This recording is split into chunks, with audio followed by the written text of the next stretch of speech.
आणि शाहूवागडे परिवर्तनामध्ये जे काही आम्ही निवडून आलो सगळे, त्यामध्ये काही नेते मंडळी जो निर्णय घेतात तो सगळ्यांनी मान्य केला. आज तो निर्णय मान्य.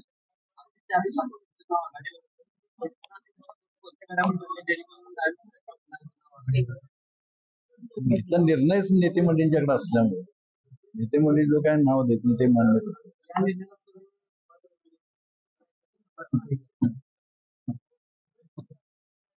सभासद हे गोकुळच्या पाठीशी ठामपणे राहिलेले आहेत, त्यामुळे गोकुळ सक्षम आहे.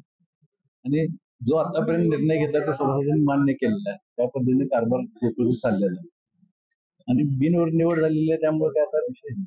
सतेज पाटलांनी नाव एक घेतलं, त्यांना दिसत नाही आणि दुसरी पण अचानक पुढे काय घडामोडी घडल्या हे नाव आघाडीचे सर्वच नेते मंडळींनी बसून निर्णय घेतलेला ते नाव कळलं.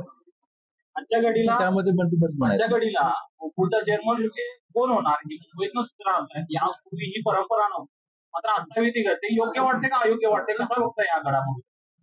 स्थानिक सरकारी संस्थांमध्ये मुंबईतनं होणं योग्य वाटते का? हा एक राजकारणाचा भाग म्हणावा लागेल, पण इथली जी निवड आहे ती नेते मंडळींच्या मार्गदर्शनाखाली होते. शाहू परिवर्तन आघाडीचे जे काय आम्ही संघ आहोत ते इथून पुढच्या काळामध्ये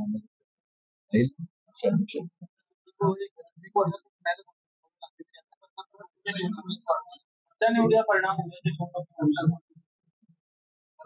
तसं वाटत नाही. शाहू आघाडी ही एकसंघ राहील, ह्याच पद्धतीने पुढे चालणार आहे.